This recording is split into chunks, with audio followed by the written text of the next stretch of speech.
विठ्ठल भगवान पंडरीनाथ कैसे खड़े हैं?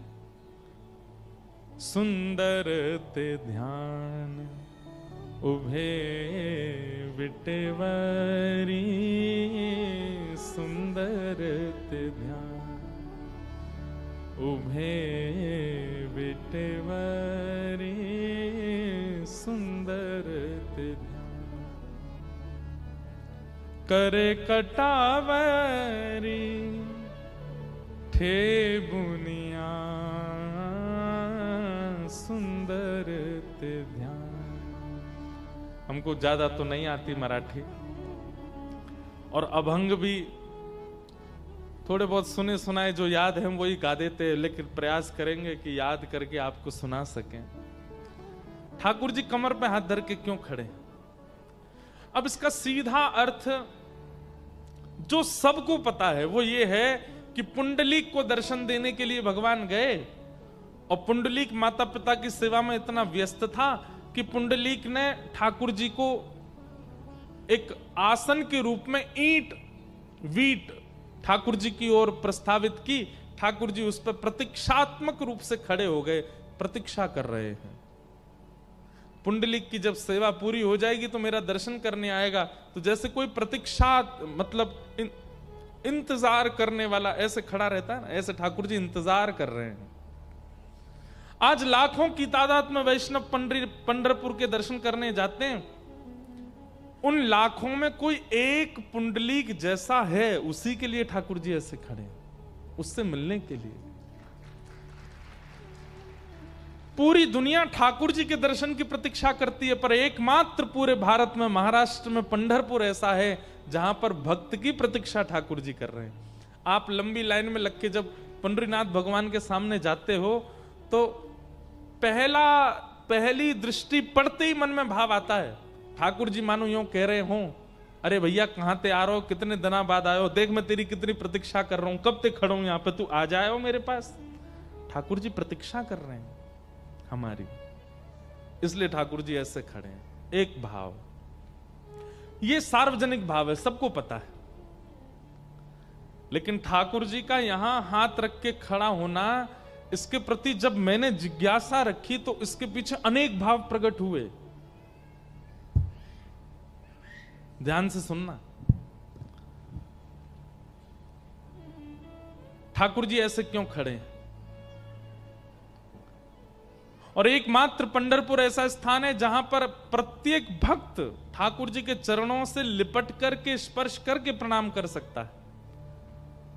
ठाकुर जी मानो ऐसा कह रहे हो, तू एक बार चरणन में प्रणाम कर और तेरे ऊपर जितने संकट हैं, जितनी आपत्ति हैं, जितनी विपत्ति हैं, जितने काम क्रोध लोभ मोह जितने हैं तेरे जीवन में, सबको कह देना मेरे पंडरीनाथ खड़े हैं। मानो रक्षात्मक भाव से ठाकुर जी ऐसे खड़े, जैसे दो बच्चों में लड़ाई हो गई। अब एक बच्चे ने दूसरे को थोड़ा पीट दिया, तो जो पिट गया वो दौड़ा दौड़ा अपनी मां के पास गया, मां मुझे उसने मारा। तो उसकी मां बाहर निकल के आती है, तो वो कैसे आती है? ऐसे ही आती है, रुक जा मैं बताती हूं तुझे, तैने इसको हाथ कैसे लगाया, तू जानता नहीं है ये मेरा बेटा है। तो ये रक्षात्मक भाव है।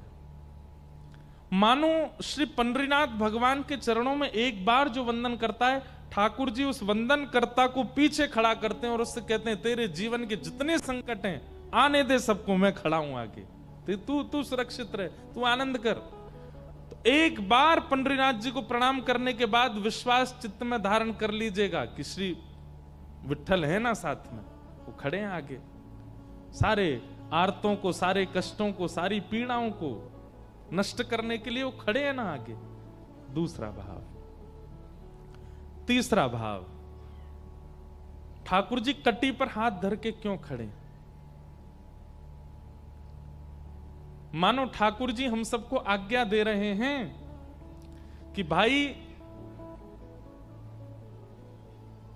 मानस जी में, वाल्मीकि रामायण में, भागवत जी में, महाभारत में, वेदों में, पुराणों में, सब जगह क्या लिखा है कि भव सागर इतना गहरा है, इतना गहरा है कि पूरे विश्व के मानव उसमें डूब जाएंगे।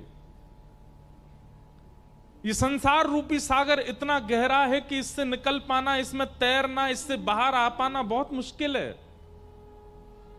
लेकिन ठाकुर जी मानो हम सबको ये आज्ञा दे रहे हैं, तो एक बार चरणों में प्रणाम कर, एक बार मेरा हो जा, तेरे लिए भवसागर इतना ही है बस।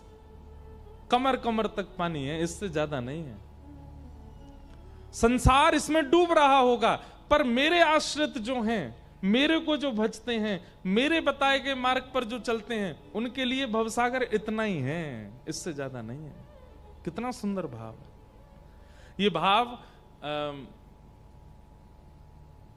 हमारे श्री ज्ञानेश्वर माउली, उन्होंने ये भाव कहा है ठाकुर जी के ऐसे खड़े होने का, कि मानो ठाकुर जी सबको संकेत कर रहे हैं कि जो कृष्ण पथ पर, भक्ति पथ पर, भजन पथ पर चल पड़ा है, उसके लिए भवसागर इतना ही है, इससे ज्यादा गहरा नहीं है। कमर कमर तक जहां जल होता है ना, वहां आप पूरी नदी पार कर लेते हो, आपको भय नहीं लगता। तो ठाकुर जी आप सबको संकेत कर रहे हैं, तुम्हारे लिए केवल इतना ही है, इससे ज्यादा नहीं। और पंढरपुर आप दर्शन करने जाओगे तो वहां पे विठ्ठल भगवान भी ऐसे ही खड़े हैं, रुक्मणी जी भी ऐसी खड़ी हैं, वहां जिसके दर्शन कर लो सब ऐसे ही खड़े हैं। हम दर्शन करने गए तो पीछे श्री